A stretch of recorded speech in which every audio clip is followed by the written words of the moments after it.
ప్రకాశం జిల్లా దర్శిలో సిపిఐ ఆధ్వర్యంలో ధర్నా చేపట్టారు.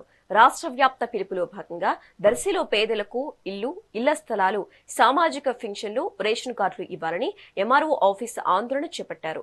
కూటమి ప్రభుత్వం పేదలకు ఇళ్ల స్థలాలు ఇస్తామని హామీనిచ్చి ఇవ్వలేదని నియోజకవర్గ సహాయ కార్యదర్శి ఆర్ కరుణానిధి అన్నారు.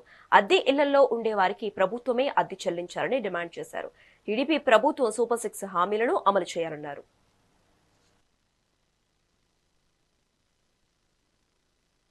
స్థలాలను మంజూరు చేయాలి, కొత్త పెన్షన్లను మంజూరు చేయాలి, కొత్త పెన్షన్లను మంజూరు చేయాలి, కొత్త పెన్షన్ ఇవ్వాలి, అర్హులైన పేదలకు ఇళ్ల స్థలాలను మంజూరు చేయాలి, కొత్త పెన్షన్లను మంజూరు చేయాలి, కొత్త పెన్షన్ భారత కమ్యూనిస్ట్ పార్టీ భారత కమ్యూనిస్ట్ పార్టీ ఇవ్వాలి, ఇంటి పట్టాలను ఇవ్వాలి, ఇంటి పట్టాలను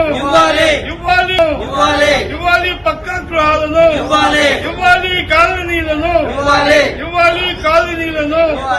స్థలాలను మంజూరు చేయాలి, కొత్త పెన్షన్లను మంజూరు చేయాలి, కొత్త పెన్షన్లను మంజూరు చేయాలి, కొత్త పెన్షన్ ఇవ్వాలి, అర్హులైన పేదలకు ఇళ్ల స్థలాలను మంజూరు చేయాలి, కొత్త పెన్షన్లను మంజూరు చేయాలి, కొత్త పెన్షన్ భారత కమ్యూనిస్ట్ పార్టీ భారత కమ్యూనిస్ట్ పార్టీ ఇవ్వాలి, ఇంటి పట్టాలను ఇవ్వాలి, ఇంటి పట్టాలను